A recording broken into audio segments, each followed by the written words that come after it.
Buenas tardes, bienvenidos. Gracias por preferir informarse con Noticiero Hecho. Soy Jennifer Valle. Buenas tardes, Armando. Jennifer, buenas tardes. Qué placer que esté con nosotros. Arrancamos esta semana y esta emisión con los titulares.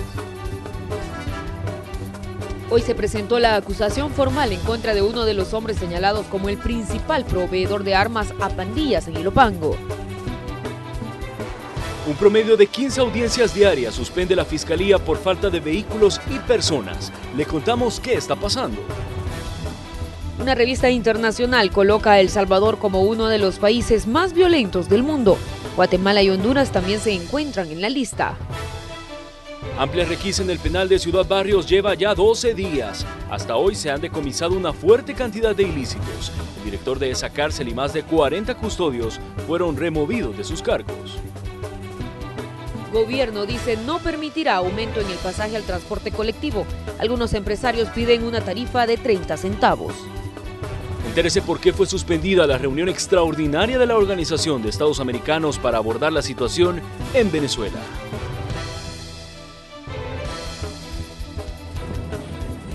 Это типа техноложка горит.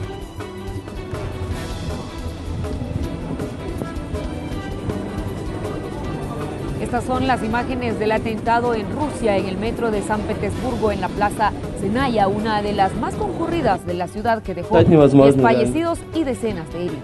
Las autoridades lo calificaron como un acto terrorista. El atacante dejó un artefacto explosivo en uno de los vagones, provocando la detonación. Más adelante le emplearemos la información sobre esta noticia de carácter internacional.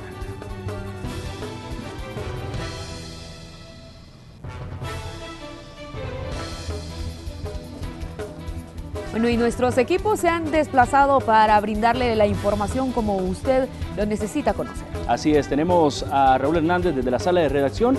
Él nos va a estar comentando un poco de las noticias que ha cubierto este día. Igual está en el centro judicial Raquel Herrera y ha dado cobertura al caso muy importante de esta persona que es señalada de vender armas a las pandillas. Y también está en la presentación de Pandilleros en Ilopango nuestro periodista Antonio Valladares.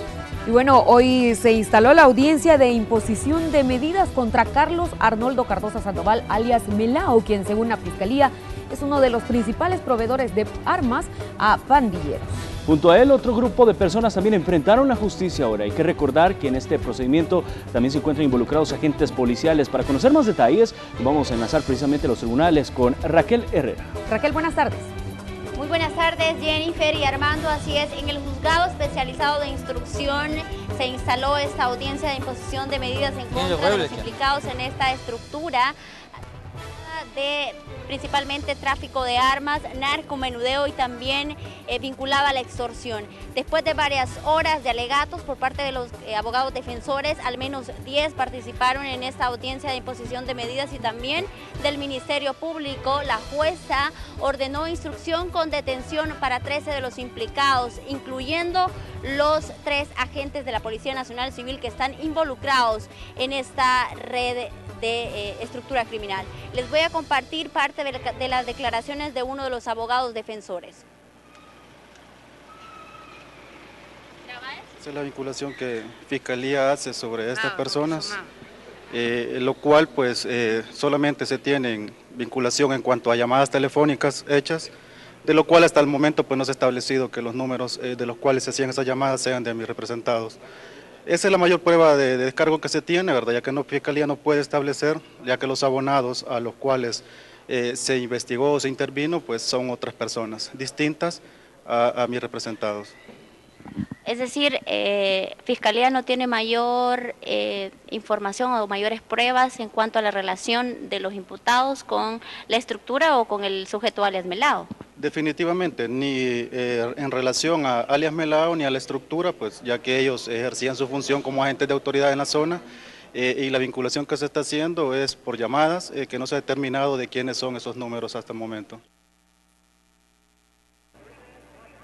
Dentro de la resolución, la jueza pues estimó dejar en libertad a una pareja de esposos, empresarios y a una tercera persona con una caución, es decir, se les impuso una multa de al menos $1.000 y $1.500 a las personas que quedarán en libertad con medidas luego de la resolución de la jueza. Esta pareja de esposos también es a las que se les incautó algunas armas de las que la defensa presentó respectivamente toda la documentación que hacen verificar que se encuentran en regla. También a ellos fue a quienes se les decomisó al menos $21.000 que presentó el Ministerio Público y la Fiscalía General de la República durante el operativo, de los que según la defensa se han perdido al menos $20.000, ya que el día que se realizó este operativo se les incautaron al menos $39.000, de los cuales la Policía Nacional Civil y el Ministerio Público solo reportaron 21.000.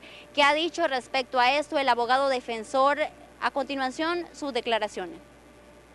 No había ni indicios de participación de nuestros clientes, han quedado en libertad, como usted bien lo ha dicho.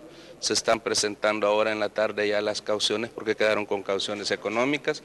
Se está solicitando certificación del proceso para el faltante de dinero, ya que las auditorías presentadas por parte de esta defensa manifestaron o expresaron, perdón, que el monto era de $39.800, el total de lo decomisado, y aparece en el expediente solo 21.700 y fracción. Por eso, cuando representación fiscal manifestaba que eran más de $21.000, eran los 700 y pico, pero son 39.800 ya la auditoría contable que está agregada al expediente. Se va a certificar lo pertinente y hoy por hoy iniciaríamos otro proceso para deducir responsabilidades en la pérdida de ese efectivo.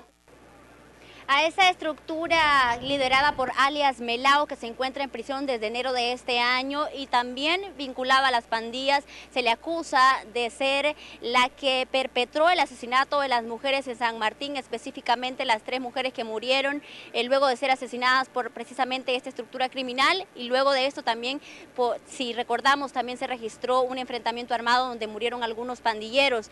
La Policía Nacional Civil y el Ministerio Público acusa a esta estructura también de estar vinculada a estos asesinatos, principalmente por el tema del tráfico de armas. Intentamos conversar con el fiscal del caso en relación a los señalamientos y a los delitos precisamente que se les imputan a esta estructura desarticulada en Ilopango específicamente en reiteradas ocasiones, y esto fue lo único que obtuvimos del fiscal del caso. ¿Qué nos has brindado? Gracias, Raquel. Bueno, y el ministro de Justicia y Seguridad, Mauricio Ramírez Landaverde, habló precisamente sobre los 3 agentes de la Policía Nacional Civil involucrados con el cabecilla de la pandilla 18, Carlos Arnoldo Cardosa Arias. Alias Melao, Landaverde dice que estas personas serán destituidas de la corporación. Lo importante es que se logró descubrir y con ello pues ya se capturaron y van a enfrentar la justicia. Y también van a enfrentar el proceso interno que esperamos pues finalice con su destitución definitiva para ir sacando, ¿verdad?, los miembros que están involucrados en este tipo de actividades y mantener a la policía pues en el lugar en el que se encuentra, con amplio respaldo ciudadano y con una buena aceptación por parte de los salvadoreños.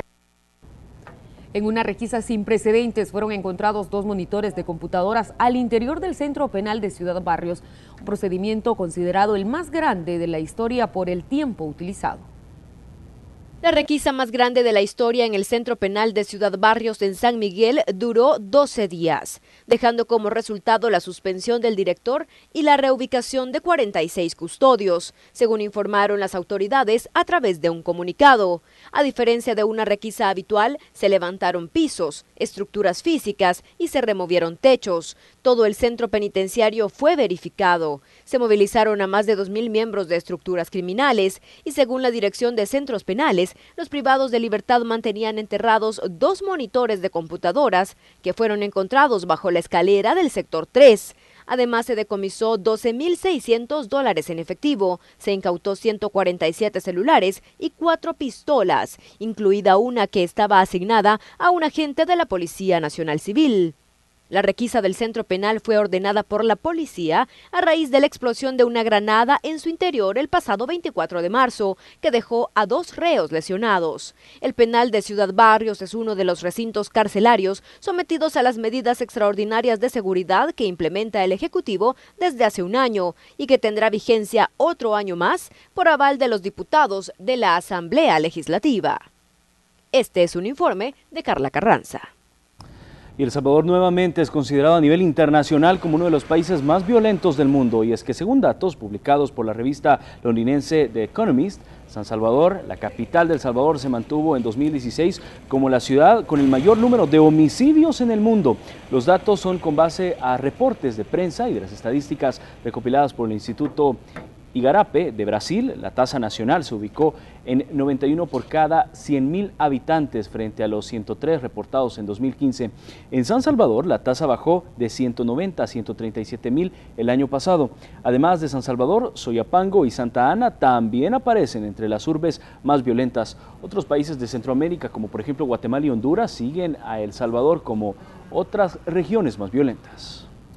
Y bueno, sobre este tema ya reaccionaron los políticos. Raúl Hernández conversó con ellos y desde nuestra sala de redacción nos amplía. Raúl, buenas tardes. Así es, muy buenas tardes. Los políticos salvadoreños han reaccionado a este informe internacional de medios internacionales que sitúa a El Salvador como el país más violento del mundo, y la capital salvadoreña también es la más violenta del mundo. ¿Qué dicen los políticos? Algunos cuestionan el plan El Salvador Seguro, otros las medidas extraordinarias, mientras que otros ya empiezan a hablar de que se debe evaluar quiénes son las víctimas de estas muertes, porque muchos de ellos son miembros de estructuras que fallecen en intercambio de disparos con autoridades policiales. Veamos qué fue lo que dijeron.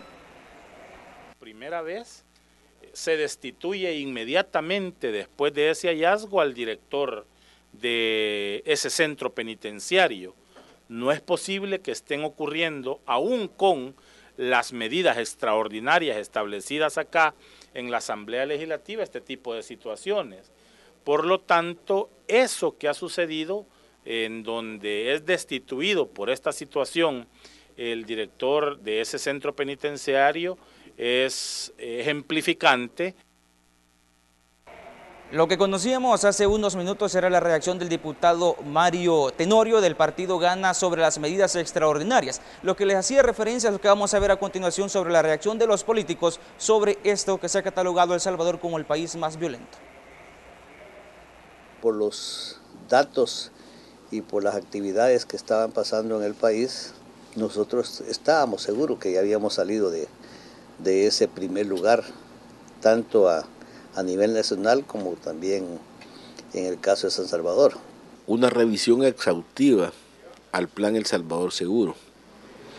El Plan El Salvador Seguro no contempla el control territorial desde la perspectiva de la represión del delito. El gobierno focalice el control del territorio en nuestro país. Entonces, ellos se van por el lado de la prevención, pero eso es prevención. En su proyecto El Salvador Seguro está, así es que es lamentable.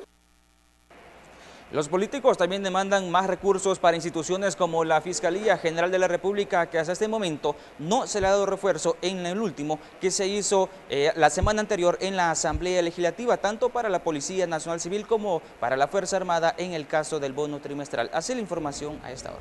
Perfecto, Raúl, vamos a estar pendientes de qué es lo que más dicen los políticos sobre este tema. Gracias. Buenas tardes. Y la violencia cobró la vida de un hombre de 34 años a la altura de los Planes de Renderos en San Salvador.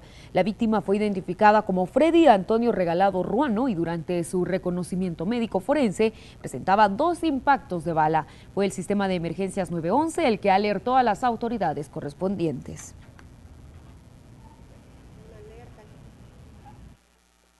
Por el lugar, informa que ve un cuerpo, ve sangre, entonces trasladan a una unidad del 911 y verificó que efectivamente estaba el cadáver. La Fuerza de Tarea Naval Tridente junto a la Fiscalía General de la República ubicaron una embarcación a 200 millas náuticas al sur del puerto de Acajutla. Según informes oficiales, era tripulada por 3 individuos de nacionalidad aún no determinada, quienes transportaban 20 paquetes sospechosos. Las investigaciones se determinará la nacionalidad de los tripulantes, bandera de embarcación, composición y peso de los paquetes.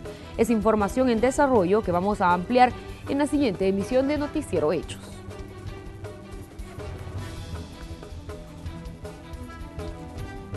En El Salvador cada día se viola la presunción de inocencia, así lo consideraron dos reconocidas abogadas invitadas a la entrevista de Hechos AM. El artículo 12 de la Constitución reza: toda persona a quien se le impute un delito se presumirá inocente mientras no se compruebe culpabilidad conforme a la ley. Y esto, para estas abogadas, no se respeta a la hora de presentar a los detenidos ante los medios de comunicación.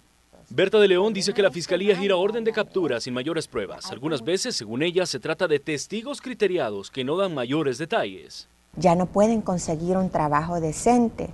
Es bastante difícil después de una presentación en medios, no solo lo retoman en televisión, sino que también prensa escrita, redes sociales.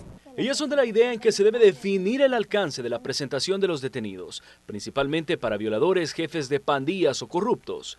Pero aquí se abre la pregunta: ¿cuál es el límite entre el derecho a la información que la gente tiene y el derecho a los detenidos? Bueno, yo creo que el límite la Constitución lo establece, ¿verdad? Cuando una persona es declarada culpable, entonces hay que imponerle todas las sanciones. Pero precisamente el divulgar la imagen de un ser humano, aunque haya cometido cualquier tipo de delito, estamos reafirmando lo negativo. Esta abogada dice haber llevado casos donde las personas han tenido que esperar hasta 4 años para ser declarados inocentes. Y aquí la reinserción a la sociedad con la imagen dañada es el reto. ¿Quién va a resarcir o indemnizar a estas personas que fueron injustamente procesadas? Esta gente fue exhibida en medios. El día que los absolvieron nadie llegó, nadie les tomó una foto, nadie reportó, miren, ya salieron, fueron absueltos, no hubo pruebas. En la entrevista de Hechos AM criticaron el accionar de la Policía Nacional Civil a la hora de hacer operativos, pues en varios casos golpean a los detenidos. Incluso lamentaron la respuesta de la Fiscalía ante denuncias de maltrato de jóvenes en zonas conflictivas por parte de las madres. 300 personas salen diariamente del país de forma ilegal en busca de mejores condiciones para su familia. En lo que va del 2017, 1.098 niños han retornado a El Salvador desde México o Estados Unidos, según cifras de la Procuraduría para los Derechos Humanos. Marcela Rivera nos tiene más información. Buenas tardes, Marcela. Muy buenas tardes, y de acuerdo con las estadísticas de la Procuraduría General de la República, 250 niños son retornados a El Salvador mensualmente. Veamos en la siguiente nota acerca de su situación. 21% es la diferencia de niños retornados a El Salvador, si se comparan las estadísticas del año pasado con lo que va de 2017, donde se registran 1.098.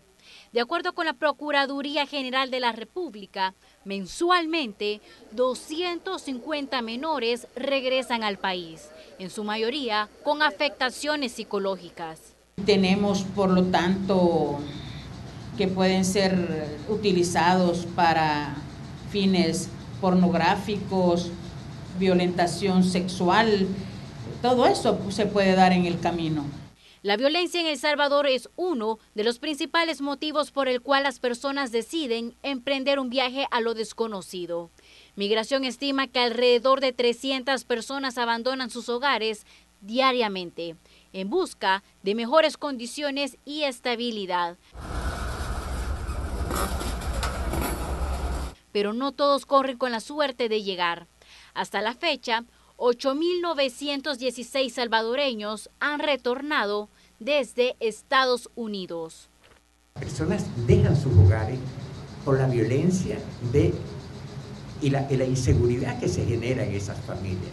No es por otras razones, no es como en otras situaciones que ha habido, que el desplazamiento es por razones políticas, que a través de un conflicto las personas se han desplazado.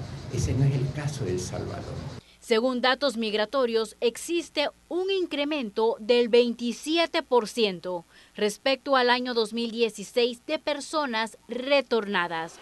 La Procuraduría General de la República y la Oficina del Alto Comisionado de las Naciones Unidas para los Refugiados firmaron una carta de entendimiento para reforzar los marcos legales e institucionales para las personas que se encuentran en este proceso. Y bueno, compañeros, como ya escuchábamos, uno de los factores que impulsa a los familiares a que los niños lleguen a Estados Unidos es la violencia. Con esta información retorno a los estudios. Gracias, Marcela. Buenas tardes. Y el cuerpo de un hombre no identificado fue localizado en el kilómetro 16 de la carretera Comalapa. De acuerdo con las autoridades policiales, su muerte se atribuye a causas naturales. Se determinó que ingería bebidas alcohólicas. Hacemos una pausa. Cuando regresemos, continúan aumentando los accidentes de tránsito a nivel nacional. Es un problema que continúa preocupando a las autoridades. De eso hablamos al volver. Continuamos con más hechos y en temas relacionados al transporte. Ya habrá escuchado usted que algunos transportistas están solicitando un aumento de 33 centavos al pasaje. Bueno, ahora nos vamos a enlazar con Azucena Sandoval, que nos hablará precisamente sobre este tema y qué han dicho las autoridades de gobierno. Adelante. Hola, muy buenas tardes. Efectivamente, durante el transcurso de la mañana, el viceministro de Transporte, Nelson García, reaccionó ante la propuesta hecha por algunos transportistas la semana anterior en Casa Presidencial, en donde ellos hablaban de una eliminación del subsidio a cambio que el gobierno les permitiera aumentar el pasaje a 33 centavos.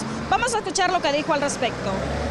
El subsidio se mantiene, no hay incremento de tarifa, eso es importante aclararlo, y por lo tanto el hecho de que una persona proponga no significa de que eso es incremento de tarifa. Hay que quedar claro de que aquí todos tenemos derecho a opinar, pero no las opiniones siempre, dijéramos, se concretizan, ¿verdad? Las negociaciones siempre continúan en este tipo de situaciones con la Mesa Nacional. Nosotros, ese es un tema que con la Mesa Nacional, pues ciertamente ni lo hemos discutido, porque quienes plantearon eso no fueron gente de la Mesa Nacional, sino 2 o 3 empresarios individuales que no tienen ninguna representación y que al final realmente lo que hemos discutido con la mesa y que es lo que hemos discutido con las gremiales es que hoy por hoy se mantiene. De igual manera también reaccionó ante lo dicho por el ministro de Hacienda, Carlos Cáceres, hace unos días en la Asamblea Legislativa, siempre en este mismo tema. Bueno, esa es la opinión del ministro, o sea, hay que entender de que todos tenemos opinión, pero hoy por hoy el subsidio es una ley que está en la ley de estabilización de las tarifas y que está vigente, ¿verdad? Por supuesto es la opinión de él, pero es una opinión que debe de ser discutida, compartido por todos y hoy por hoy no ha habido ninguna discusión más que la opinión que escuchamos de él. Una nota completa se la vamos a presentar en Hechos Estelar. Con esto regreso la señal. Buenas tardes. Azucena, gracias, buenas tardes. Y autoridades del BMT, junto al Ministerio de Educación, hicieron el lanzamiento del Plan Formación y Fortalecimiento Institucional de Educación y Seguridad Vial. Es decir, esta iniciativa busca reducir el número de accidentes de tránsito que se registran en los alrededores de los centros educativos. En los últimos 16 años, según cifras del Viceministerio de Transporte, más de 17.000 personas han muerto en un accidente. Y de esas 17.000 personas, cerca de un 3% son jovencitos o jovencitas en edad escolar. Y eso para nosotros debe de ocuparnos, más que educación, también la construcción de una cultura de respeto a las señales de tránsito.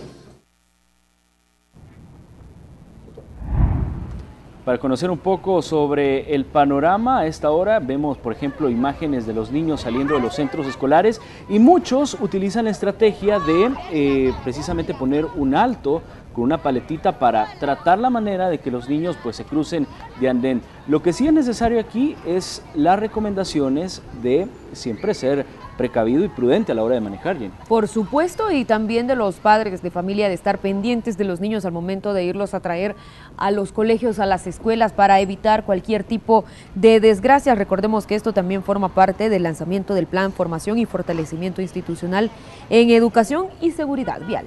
Así es.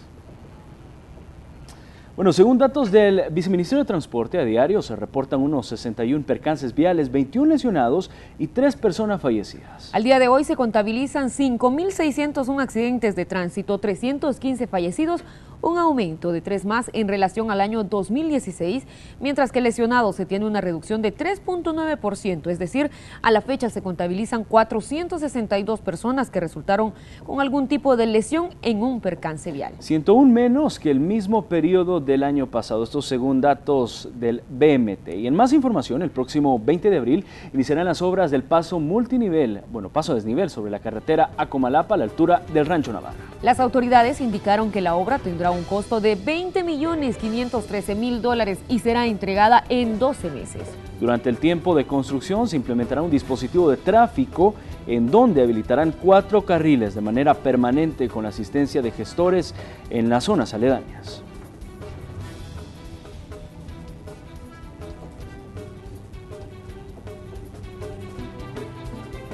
Las autoridades supervisaron el avance de la ampliación de la carretera que conduce hacia el Puerto de la Libertad, uno de los sectores con mayor nivel de accidentabilidad, especialmente por la imprudencia de los automovilistas. Los trabajos sobre la carretera que conduce al Puerto de la Libertad continúan. Autoridades reportan un avance del 12% en la ampliación de 1.9 kilómetros de la arteria, con un costo de $9.8 millones. Con esta obra se pretende beneficiar a los casi 50.000 conductores que transitan a diario por la zona.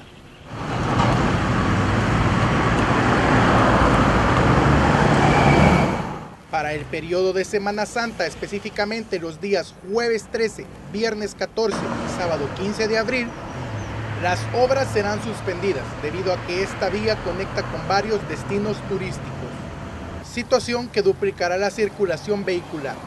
Durante este tiempo serán habilitados los 2 carriles en ambos sentidos. Se contará con la presencia de 60 gestores de tráfico y el apoyo de 2 grúas que garantizarán el flujo de los vehículos. Si usted está pensando circular por la zona, le recomendamos lo siguiente: acatar las indicaciones del personal de tránsito, respetar la señalización, conducir con precaución y sobre todo revisar las condiciones de su vehículo para que su viaje sea seguro. Con imágenes de Roberto Martínez, informó Ernesto Mártir. Importante revisar cómo está su vehículo. Vamos a cambiar de tema. Diferentes gremiales empresariales del país se pronunciaron por los procesos aduaneros que aseguran retrasan la importación y exportación. Veamos los detalles en la siguiente nota.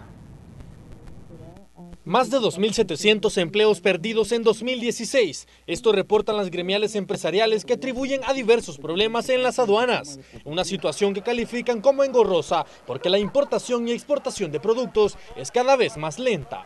Se presentó a la aduana a las 9 de la mañana y para lograr salir al día siguiente tuvo que pagar una hora extraordinaria, ya que eran las 5 y aún no lo atendía.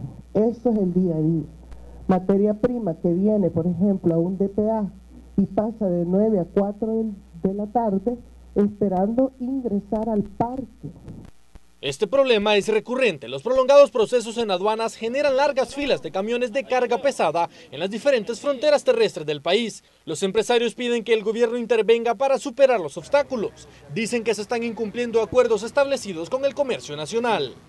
La Dirección General de Aduanas, lejos de facilitar el comercio como lo requiere este acuerdo, está obstaculizando el comercio. Por un punto y coma se descartan los documentos de importación.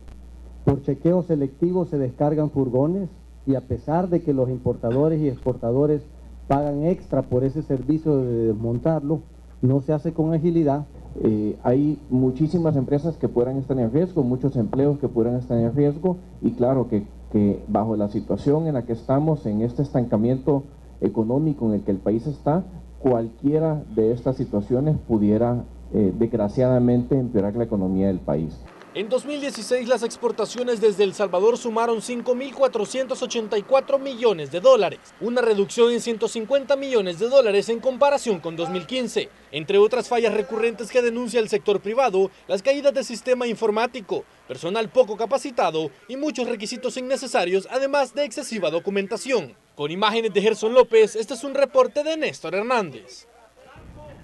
Y un promedio de 15 audiencias por día suspende la Unidad Fiscal de Delitos de Narcotráfico por falta de transporte y de personal. Según representantes del Ministerio Público, la unidad tiene asignados solo 10 vehículos para los 16 fiscales de todo el país. De esa cantidad de vehículos, solo 5 están habilitados, el resto están en mantenimiento o simplemente ya no funcionan. La Fiscalía justificó que la situación es por el poco presupuesto con el que cuentan. En febrero de este año, Edwin Molina, gerente general de la Fiscalía, advirtió que el trabajo de la institución podría haberse limitado y es porque se tiene una deuda de 4.6 millones de dólares. Por esa razón, el coordinador de la unidad de narcotráfico elabora todos los días una justificación para pedir que se reprogramen las audiencias porque ya no dan abasto. Otras de las causas del bajo presupuesto es que los fiscales están sobrecargados de trabajo y tienen que seleccionar cuál caso es prioridad.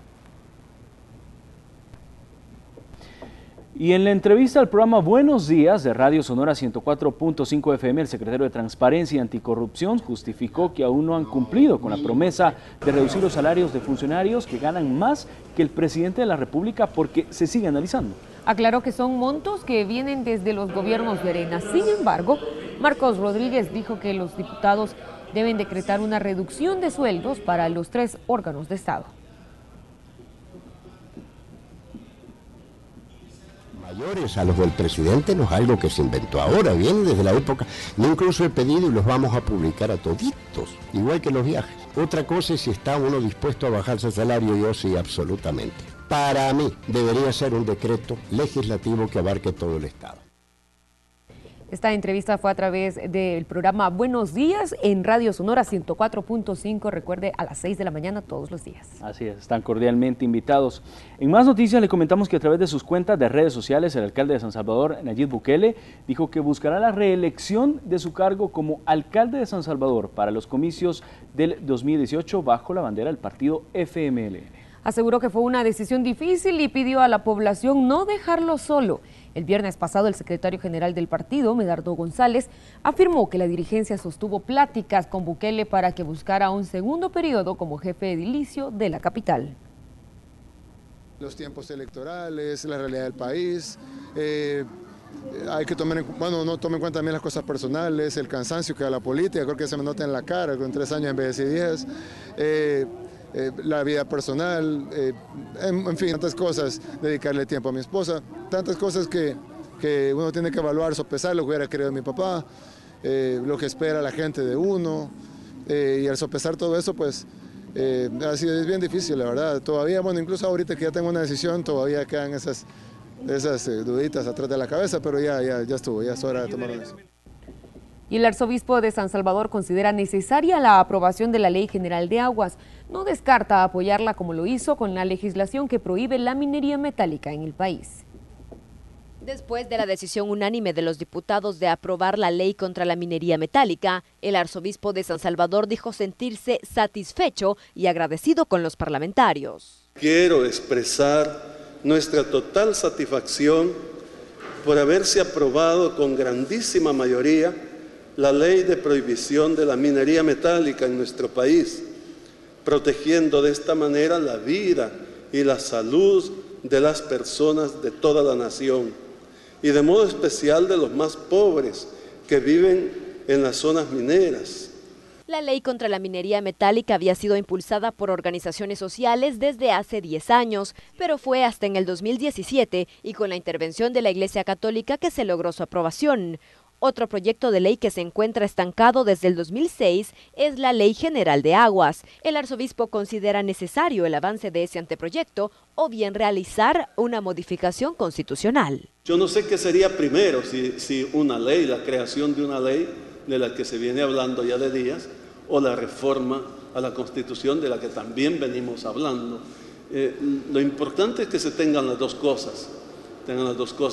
La Iglesia va a estar siempre a favor de todos estos esfuerzos, porque son legítimos y no son partidistas, como decir que cualquiera puede pensar, o que si como aquí todo es político, ¿verdad? A ver la Iglesia con quién se va a sumar. No, nosotros vamos por el bien común. Monseñor Escobar Alas no descarta brindar el mismo respaldo a esta iniciativa como se hizo contra la minería. La Ley General de Aguas contiene 178 artículos que contemplan mecanismos como el Consejo Nacional del Agua y busca garantizar el recurso hídrico y saneamiento a todas las comunidades del país. Con imágenes de Denis Bolaños, este es un informe de Carla Carranza. Y les comentamos que representantes de partidos políticos han exigido al gobierno retractarse de su apoyo a Venezuela. Por cierto, este tema continúa dejando polémica principalmente en los sectores opositores. Para conocer más detalles nos enlazamos con Carla Carranza. Carla, buenas tardes.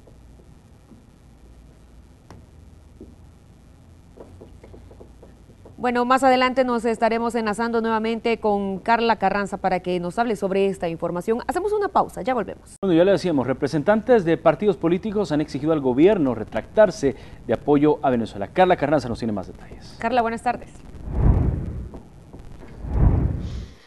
Saludos Armando, Jennifer. Luego que el gobierno de El Salvador decidiera alinearse con Venezuela junto a otros países como Bolivia y Nicaragua para evitar que la Organización de Estados Americanos discutiera la crisis política que vive este país suramericano y además le fuera aplicada la Carta Democrática, hoy quiero comentarles que diferentes partidos políticos se han mostrado en desacuerdo con el voto que brindó El Salvador a favor de Podemos.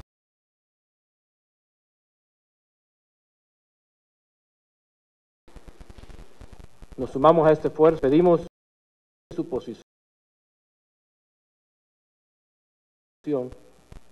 y que nos sumamos a defender la democracia, no solo en nuestra nación, sino a nivel de toda la región.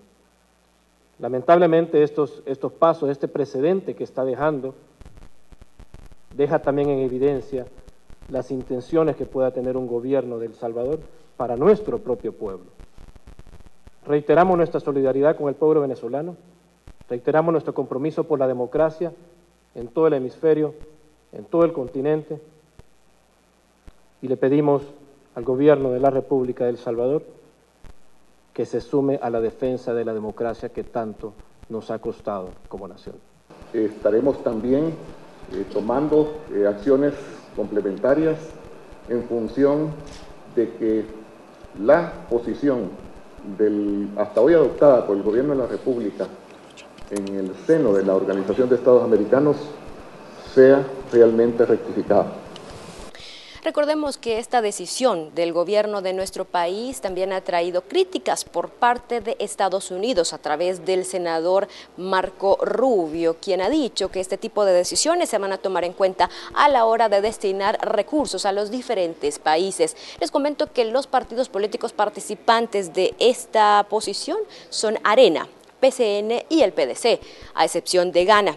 Quienes sus dirigentes han dicho que van a discutir la posibilidad de apoyar esta petición realizada al gobierno de nuestro país, que también será llevada a la Asamblea Legislativa, donde esperan tener un apoyo por parte de todos los parlamentarios. Con esta información voy a regresar la señal hasta el estudio de Noticiero Hechos. Buenas tardes.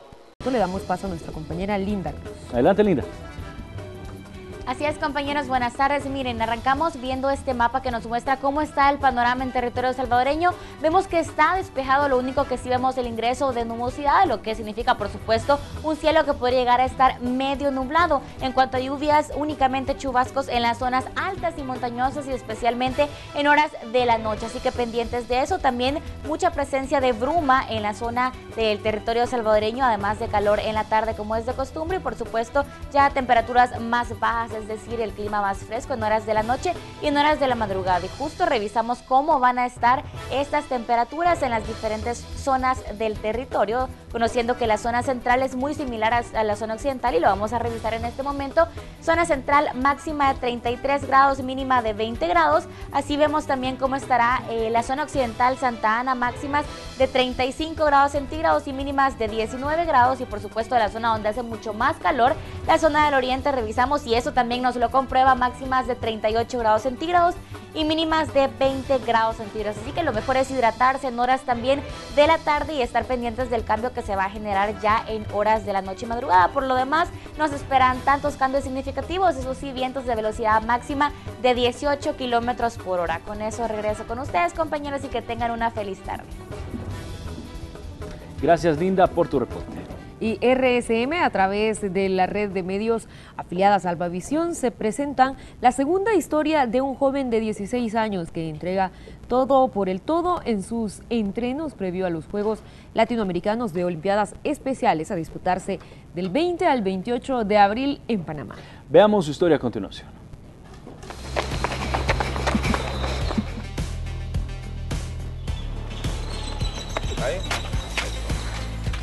La pista suena cada vez que se escucha el nombre de Cristian Coto. Luego Sandra le va a entregar a Cristian. Sus pasos hacen vibrar el estadio.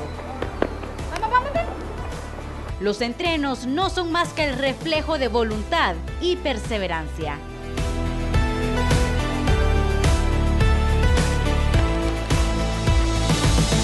El atletismo corre en sus venas. Siento mucho orgullo porque puse todo de mi parte, logré algo que me propuse. 8 clasificados, diferentes categorías y un solo propósito: ganar en los Juegos Latinoamericanos de Olimpiadas Especiales en Panamá. Ya está mejor, ya está mejor. 400 metros, salto de longitud y relevo 4x100 son las categorías que serán testigos de las habilidades y destrezas de Cristian en el vecino país. Antes solo saltaba 1,20 m, ahora ya en la escuela me he puesto el profe de saltar 3 metros. Son pruebas que exigen de mucho entrenamiento, corregir técnica, trabajo colectivo, preparación psicológica, evaluaciones médicas, chequeos por consiguiente. Sus entrenos siempre son encomendados a quien, según él, rige su vida. Ha sido un día de mucha bendición. Ha sido un día de mucha bendición. Porque reunimos a todo el equipo. Luego de extensas jornadas de entreno, este joven de 16 años continúa con su vida cotidiana en casa. Buenas. ¿Cómo te fue? Bien. Las responsabilidades son parte de él. Pese a su compromiso el 20 de abril en Panamá, sus estudios van de la mano con sus ganas de triunfar.